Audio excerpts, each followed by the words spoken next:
음. 지난번에는 히브리스를 보고 이제 히브리스 끝나고 베드로전서를 보게 됐습니다.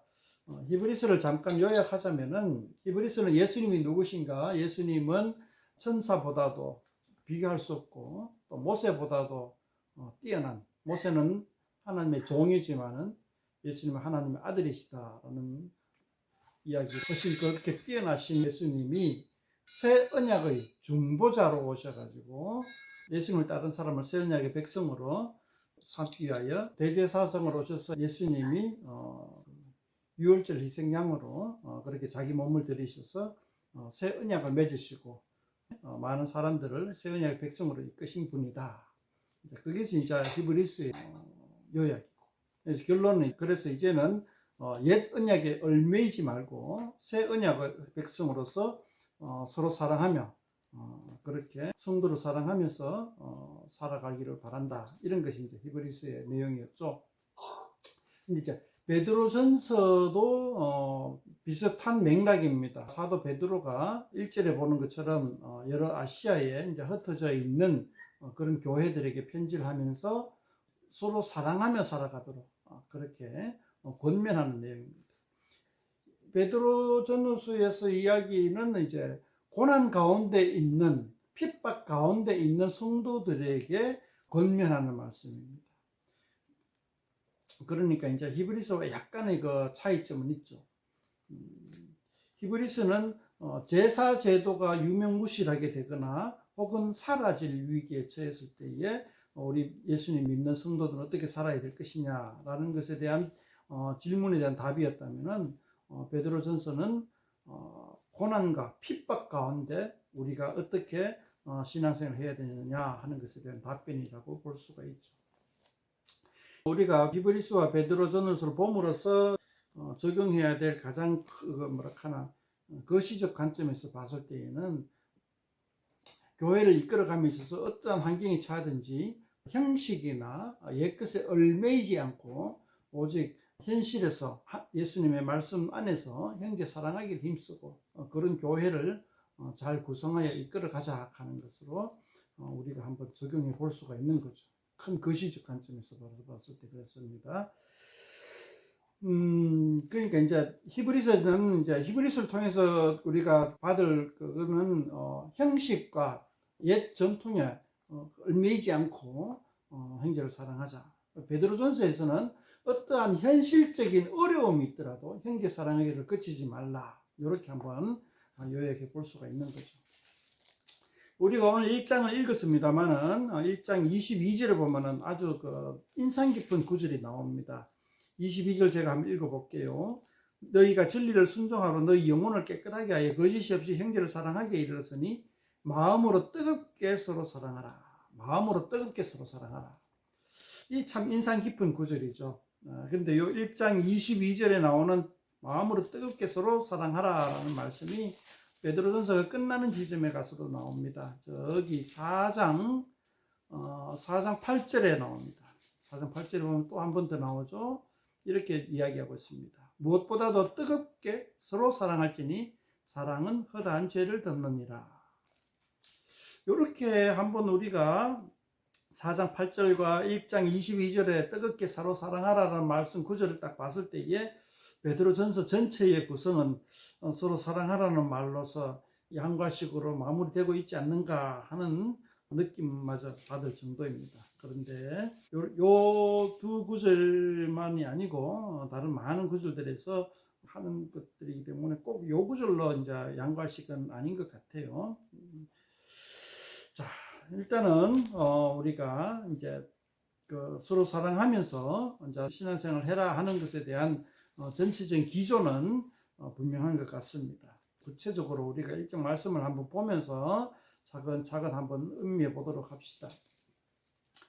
자, 1절에 보면은 예수 그리스도 사도 베드로가 흩어진 나그네에게 편지한다. 그러니까 성도들을 흩어진 나그네라고 표시한 것이 굉장히 인상 깊죠. 그래서 저는 이제 왜 그냥 나그네가 흩어진 나그네라고 했을까라는 지점에서 베드로와 같은 공동체, 로마에서 같은 교회를 구성한 사람들이 핍박을 받아가지고 로마를 갖다가 벗어난 사람들이 아닌가 하는 조심스럽게 추정을 해볼 수가 있습니다. 그리고 또 특이한 단어가 본독하는 단어가 나오죠, 그죠? 이 본독한 단어가 좀 특이한, 이거는 일본식 단어예요, 그죠? 일본식 단어고, 우리가 이 성경책이 아주 옛날 일제시대 때부터 전해온 그런 성경책이다 하는 그런 느낌이 들죠. 본독하는 건 이제 이탈리아 반도를 얘기하는 거죠. 제국의 중심을 얘기하는 거죠.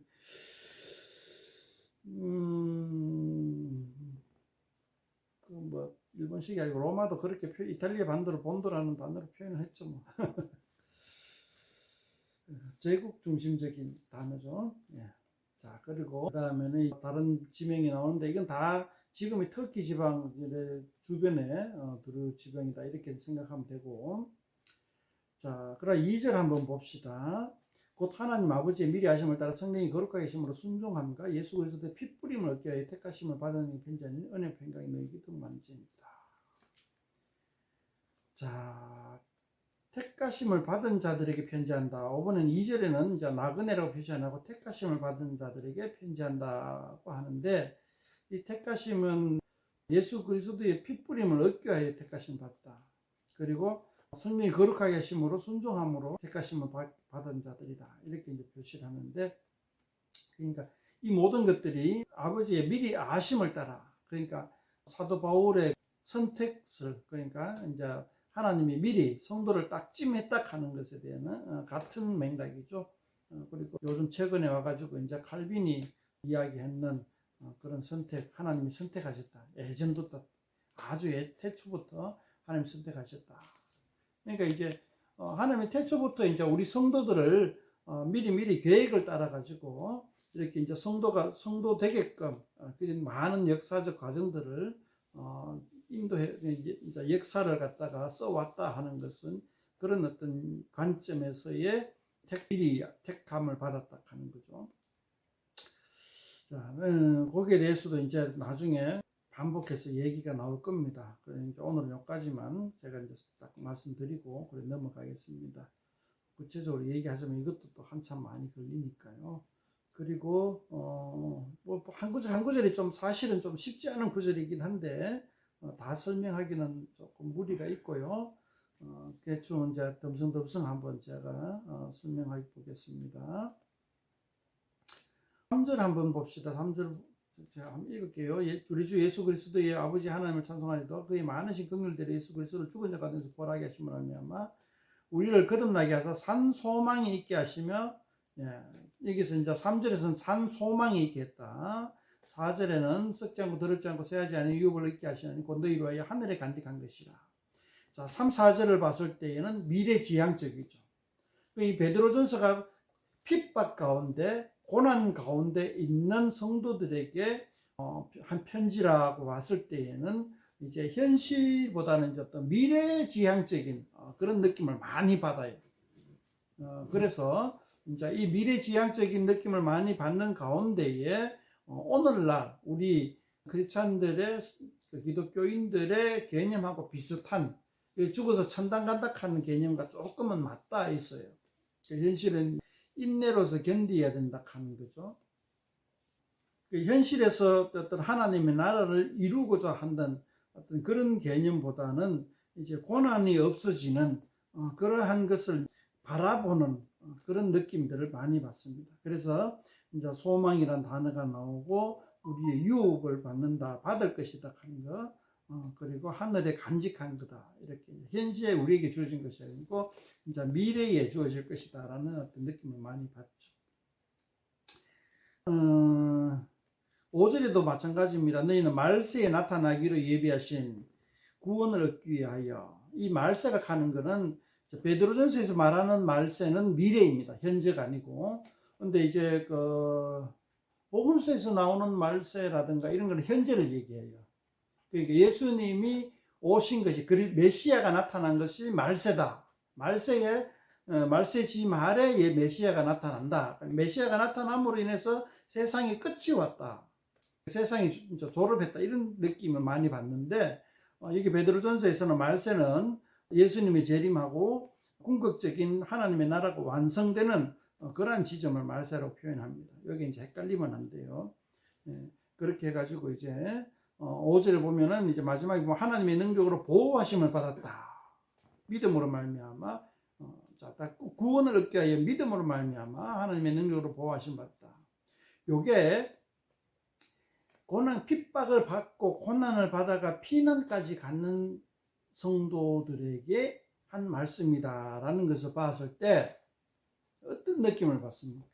긍정적으로 봤을 때는 굉장히 로마의 그 서슬퍼런 그 핍박 칼날을 피해 가지고 우리를 그 어떤 뭐 물리적으로 보호해 줬다, 이런 느낌을 받기도 하고요. 그 다음에 구원을 얻게 하여 믿음으로 말미암아 하는 능력으로 보입니다. 이제 보호하는 목적이 구원을 얻기 위해서래요. 그죠? 그러니까 이러한 핍박 가운데서도 타협하지 않고 죄와 타협하지 않고 또 그 죄인으로 돌아가지 않고 또 믿음을 그 신앙을 배신하지 않고 예수님을 부정하지 않고 끝까지 믿음으로 지키는 그러한 측면에서 하나님이 보호해줬다 하는 측면으로 우리는 생각해 볼 수가 있다는 거죠. 제가 봤을 때는 이 두 번째 보호하심을 우리가 더 유념해야 될 것 같습니다. 그러니까 어떠한 고난과 핍박과 어려움 가운데서도 구원을 얻게 하여 하나님이 보호해 주셨다. 물리적으로 우리 육신을 보호해 주는 게 아니라 우리의 신앙을 보전하기 위해서 보호해 줬다는 거죠. 하나님이 능력으로. 저도 이제 목이 막 가기 시작하네. 완전히 가기 전에 빨리 끝내야 되겠습니다. 자, 6절에 보면은 여러 가지 시험이 왔다. 그러니까 지금 시험 왔고, 여러 가지 시험이 왔는데도 불구하고 8절에 보면은 기뻐한다. 기뻐하고, 그건 왜냐하면은 9절에 보면은 결국은 영혼의 구원을 받기 때문에 기뻐한다. 이렇게 얘기했어요. 그리고 우리가 또 이제 주위에서 볼 거는 8절에 보면 예수가 너희가 예수를 보지 못했으나 이렇게 얘기했어요. 그건 뭐냐 하면은 이제 예수님을 직접 목격하지 못한 세대에게 베드로가 이야기하는 거죠. 베드로는 예수님의 12제자 중에서 수석 제자로서 직계제자, 예수님의 죽으심과 부활하심을 바로 옆에서 목도한 사람이죠. 그런데 베드로전서의 그 수신자들은 예수님을 전혀 보지 못했는 사람이죠. 그러나 그래도 예수님을 사랑한다. 이런 측면에서 베드로전서의 독자들은 우리들과 같은 맥락에서 이제 바라볼 수 있는 거죠. 자, 그런데 이러한 예수님에 대한 믿음은 11절, 12절을 보면 구약의 많은 선지자들이 굉장히 사모했던 것이다. 12절 마지막에 천사들도 살펴보기를 원하는 것이다. 자, 여기서 이제 우리가 한 가지 느낄 거는 뭐냐 하면은 구약에 그렇게 훌륭한 인물들이 이제 예수님의 이제 메시아에 대해서 늘 소망하고 있었단 말이죠. 그런데 메시아에 대한 늘 소망한 그 소망을 이제 신약의 성도들은 예수님의 어떤 그 죽으심과 부활하심을 직접 목격하거나 사도들로부터 전해 들었는 입장으로서 구약의 그러한 인물들보다 훨씬 더 복된 사람이라는 거죠. 이 복된 사람인데도 불구하고 오늘날 우리도 마찬가지지만은 현실적으로 현실감 있게 느끼지를 못하는 거죠. 원래 큰 복이 자기한테 탁 떨어졌을 때 그게 큰 복인지 감이 잘 안 잡히는 부분이죠. 오늘 우리 21세기 대한민국 이 사우스 코리아에 살고 있는 대한민국은 물질적으로 어마어마한 축복을 받은 그런 사람들인 것을 우리는 잘 실감하지 못하는 것과 마찬가지죠. 인류 역사상 5, 6천년 역사상 그리고 21세기 현재에서도 지구촌 전체에서도 이 사우스 코리아 남한 대한민국처럼 물질적으로 풍요를 누리는 그러한 것은 극히 드물다는 거죠. 그러한 가운데서도 우리가 이렇게 밥 먹고 집을 가지고 살고 있는 것은 굉장히 큰 그 물질적인 축복인데도 불구하고 우리가 실감하지 못하는 거죠. 이것과 마찬가지로 예수님으로 인하여서 하나님과 대면하면서 예배를 드리고 이제 죄와 상관없이 죄와 분리되어서 살아갈 수 있는 그러한 것이 정말 굉장히 큰 복이다라는 것을, 교회라는 믿는 성도들이 함께 모여가지고 하나님의 나라를 이루고 있다는 것이 큰 복이라는 것을 실감하지 못하는 그러한 것을 조금 우리가 안타깝게 생각해야 돼요. 자, 그러한 복에 대해서도 이제 틈나는 대로 우리가 한번 얘기할 수 있으면 좋겠고요. 그 다음에 이제 13절, 14절, 이제 15절, 16, 10 이제 그렇게 흘러가는 것은 뭐냐 하면은 이제 성도들의 과거와 비교해 봅니다. 성도들 개개인의 과거와 현재를 비교해 보는 겁니다. 성도들 개개인이 과거에는 어떻게 했느냐 하면은 보자. 14절을 봅시다. 전에 알지 못할 때에 따르던 너희 사욕을 본받지 말고, 그러니까 옛날에는 뭐라 합니까? 사욕을 따라서 행했단 말이죠. 그러니까 어떤 그 육체적 본능을 따라서 행하였단 말이죠. 예수님을 믿기 전에는 육체적 본능을 따라서 행하였던 사람들이 이제는 예수님의 말씀에 순종하는 삶을 산다, 이런 것이죠. 자, 그러면 이제 육체적 본능을 이제 사욕이라 이렇게 표현을 했는데, 육체적 본능이 뭐가 있느냐 하면은 일단 생존에 대한 욕구, 그 다음에 지난번 얘기했자면 뭐 명예에 대한 욕구 등등 그런 것들을 우리가 생각해 볼 수가 있죠. 자, 그런 것에서 초월해서 예수님께 순종하고 하나님의 은혜 가운데 살아가는 그러한 삶을 우리가 지금 살게 되었다는 거죠. 그래서 15절에 보면 거룩한 게 살아라, 15, 16절에 이렇게 되어 있고, 그 다음에 17절에 두려움으로 살아라, 두려움으로 지내라, 이렇게 있고, 자, 18절에 보면은 너희가 알거니와 너희 조상이 물려준 헛된 행실에서 대속함을 받았다.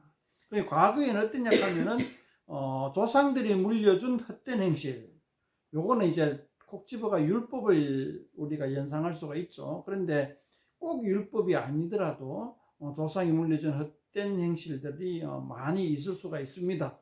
우리도 마찬가지고, 우리도 이제 유교적 습성에 따른 것이고, 또 뭐 여러 가지 세상의 어떤 습성들을 많이 따르죠. 그러한 것에 대해서도 세상이 우리에게 더딥혀진 그러한 헛된 행실에 대해서도 우리가 다양하게 얘기해 볼 수가 있습니다만은, 요즘 와서는 어떤 좀 옛날에는 뭐 19세기, 20세기에는 유교적 관습, 불교적 관습 그런 것에 어떤 그 행실을 갖다가 우리가 떠올려 볼 수 있지만은, 제가 봤을 때 21세기 와서는 물질 생활의 행실들을 갖다가 이제 물질 소비에 대한 행실을 갖다 헛된 행실이다, 이렇게 저는 한번 바라보고 싶습니다.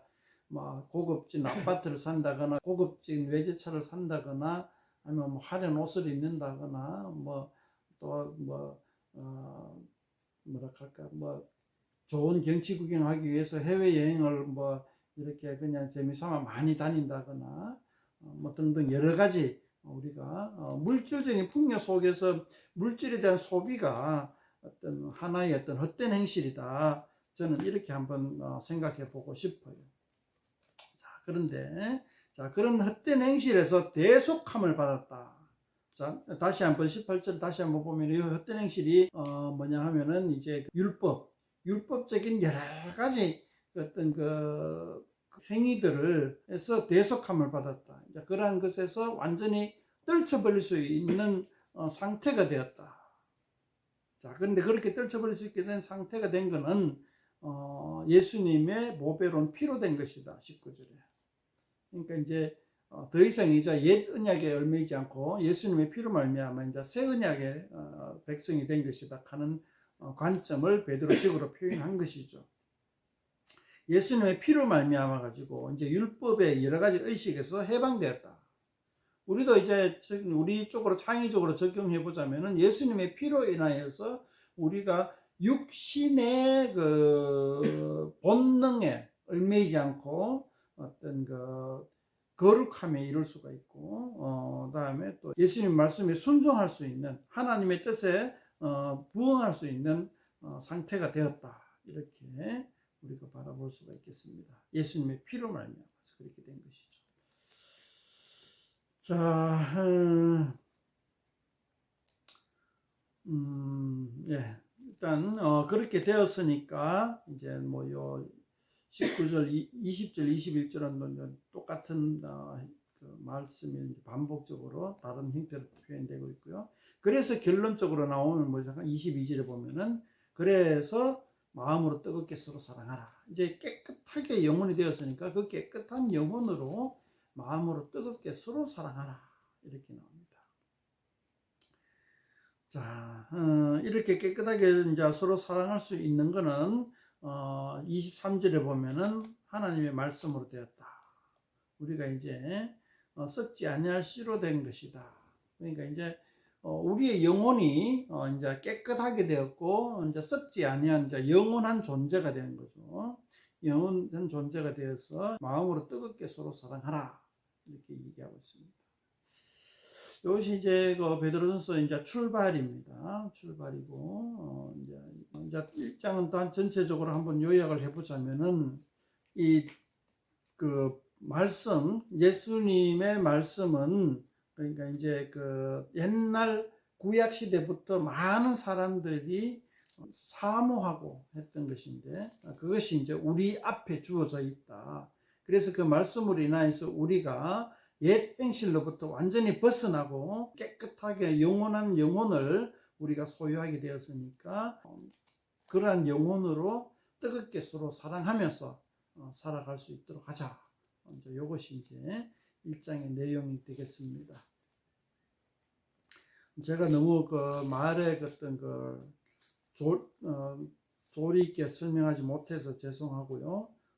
또 차근차근 설명하지 못해서 죄송합니다만은 요 정도로 이제 제가 말씀에 대해서 이야기하면은 베드로전서 1장을 읽고 느끼기에는 많이 도움이 되었으리라 생각을 합니다. 또 이렇게 들으시면서 궁금한 점이나 보충할 거나 하신 말씀이 있으면 좀 해주시기 바랍니다.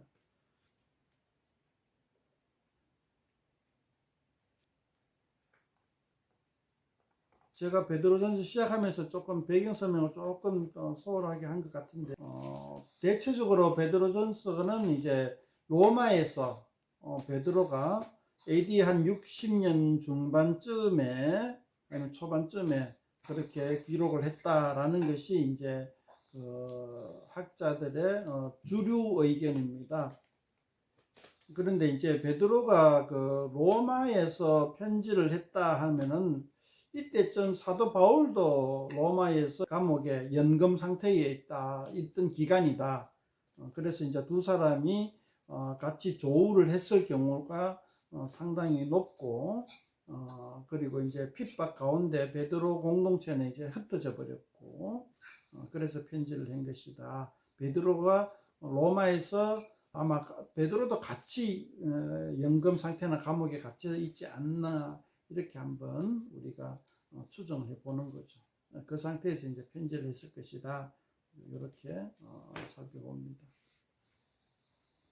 그래서 저도 참 지금 계속 연구라기보다는 공부하고 있는 중인데 궁금해가지고요. 베드로와 사도 바울이 과연 로마에서 서로 간에 교감이 있었을까?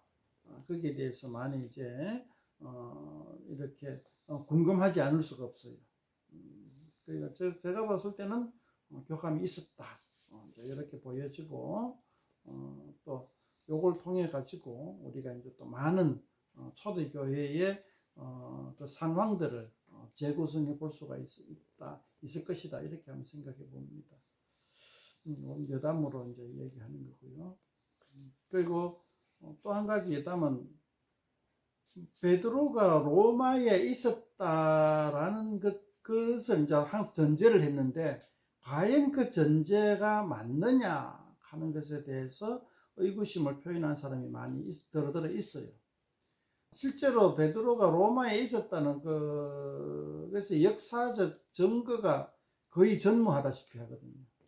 그런데도 증거가 전무한데 이제 왜 로마에서 있었다라고 얘기하느냐라고 한다면은 가장 처음 나타나는 역사적 자료가 로마 교황청에서 이제 그렇게 주장을 했습니다. 로마 교황청에서 이제 베드로가 마지막에 로마에서 순교했다라고 이야기를 합니다. 그런데 이제 그것 역시 역사적 자료가 없는 상태에서 그렇게 얘기가 뜬금없이 나오는 거죠.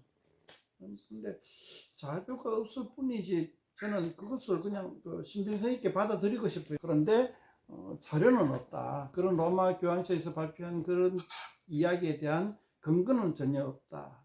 그리고 그건 이제 참고하면 좋겠어요.